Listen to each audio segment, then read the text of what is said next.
This video is a visual reconstruction created with artificial intelligence to represent everyday life in the United States during the 1970s. Many everyday objects and practices from the 1970s were once normal, widely used, and entirely unquestioned. But today, they seem strange. If you lived through the 1970s, chances are you used things that today seem completely absurd. And what's most surprising is that, back then, none of it felt strange. It was normal. It was routine. Some of these things were practical solutions for an analog world. Others were habits so common that no one stopped to question safety, hygiene, comfort, or efficiency. And many of them simply make no sense today. This isn't just nostalgia, it's a reality check. Because these things were everywhere. In homes, cars, schools, shopping centers, supermarkets, and streets across the United States. Today, they've disappeared, been replaced, regulated out of existence, or locked away in memory. In this video, you'll revisit 25 things from the 1970s that everyone used, but that have vanished or would be unthinkable today. As you watch, leave a comment and tell us which of these you actually used or remember seeing in everyday life.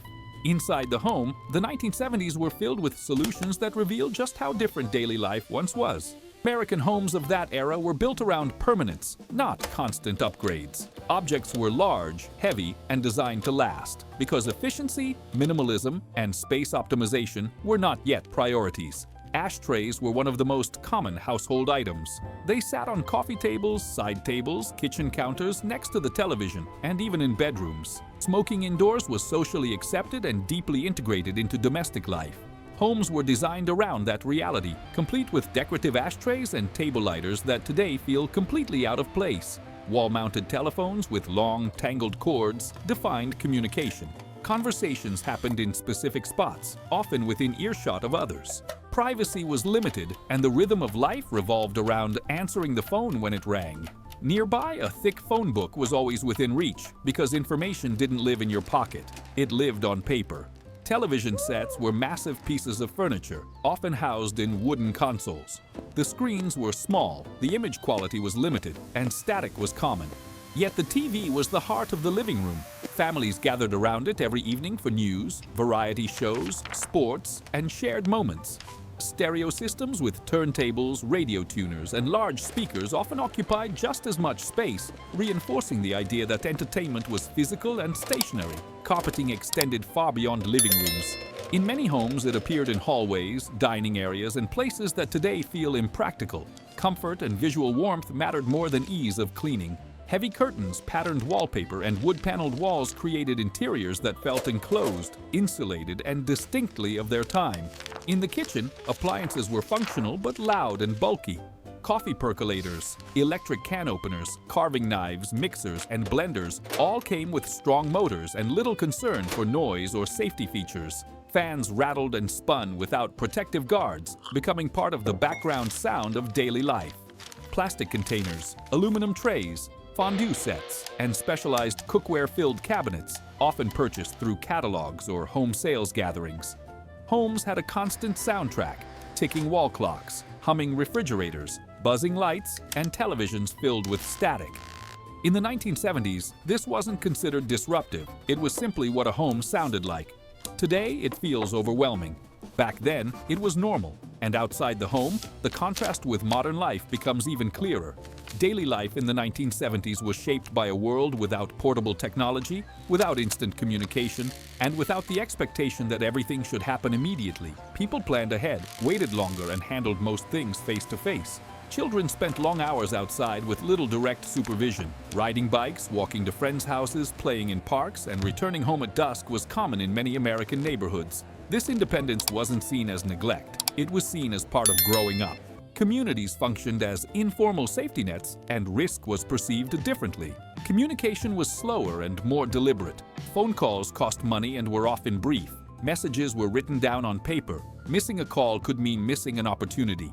Payphones played a real role in everyday life, especially while traveling or working. News and information arrived through newspapers, magazines, radio, and television, shaping a shared national rhythm of awareness. Waiting in physical lines was unavoidable. Banks, post offices, grocery stores, movie theaters, and department stores all required patience. Paying bills involved checks, envelopes, stamps, and record keeping. Cash was common, and many households carefully tracked expenses by hand. Entertainment was tactile and intentional. Music meant vinyl records and cassette tapes. You had to go to a store, make a choice, and care for the physical object. Photography involved film, waiting, and uncertainty. You didn't know what you captured until the photos were developed, which changed how people documented their lives. Shopping habits were local and manual. Catalogs arrived by mail, coupons were clipped, and loyalty programs involved stamps or punch cards. Ordering something by mail meant waiting weeks, not days. Convenience wasn't immediate, and expectations were different. There were also social norms that now feel foreign. Widespread indoor smoking, minimal safety warnings on products, and a general trust that items sold to consumers were safe enough.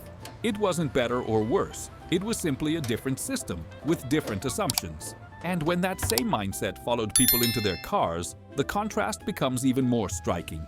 Cars in the 1970s followed rules that would be difficult to imagine today. Automobiles symbolized freedom, power, and identity, often at the expense of safety and efficiency. Many features now considered essential were optional, inconsistent, or non-existent. Bench seats were common, seat belts weren't always used, and airbags weren't part of everyday life. Child safety standards were far less defined, and protective measures varied widely. Safety existed more as an idea than as a system. Dashboards were simple and offered limited information. Driving required more physical engagement and mechanical awareness. Vehicles needed frequent maintenance, and drivers were expected to understand basic mechanics. Cigarette lighters, ashtrays, and AM radios were standard, reinforcing the idea that cars were extensions of the living room. Fuel consumption was high, especially before and during the oil crisis. Long lines at gas stations and price uncertainty became part of the decade's identity. Gradually, efficiency and emissions began to matter more, setting the stage for future regulations and design changes. At the time, few people questioned these conditions. They were accepted as normal because there was no alternative to compare them to. Risk was embedded in routine, not highlighted as a problem. Yet even this begins to feel moderate compared to other everyday practices that openly exposed people to danger. Many practices of the 1970s would be immediately restricted or banned today. Household chemicals were strong and often poorly labeled. Safety instructions were minimal, and the culture of prevention was still developing. Toys and children's products reflected a different philosophy. Hard materials, sharp edges, small parts, and mechanical hazards were more common. Playgrounds were made of metal, built over concrete or packed dirt, and offered little protection from falls. Protective gear wasn't expected. Risk was considered part of play. Health warnings were rare. Smoking in enclosed spaces was normal. Adults' habits were visible to children, and the idea of shielding younger generations from exposure wasn't yet widespread. Regulation lagged behind daily life, often responding only after problems became visible. The 1970s represent a transitional period when consumer protection, safety standards, and health awareness were still taking shape. Many rules that feel obvious today were written later, shaped by experience rather than foresight. People didn't survive because the world was safe. They survived because it was familiar, and familiarity has a way of dulling concern. Looking back, it's hard not to ask how so much went unquestioned. Which brings us to the final reflection. The 1970s weren't just a different decade. They were a reflection of how the world worked at that moment in time. What feels strange, unsafe, or unnecessary today was once routine. It was what people had, what they trusted, and what they used every day. Time doesn't erase the past. It reshapes how we understand it. What once felt normal becomes memory, and memory becomes comparison. 50 years from now, many of the things we rely on today may seem just as confusing or outdated. If you recognized at least one of these things, leave a like. Subscribe for more trips through time. And tell us in the comments, which of these did you actually experience? Se você aprovar esta versão em inglês, siga imediatamente para a etapa 2, expansão em 120 cenas cinematográficas em JSON, fielmente alinhadas à narração e à década de 1970.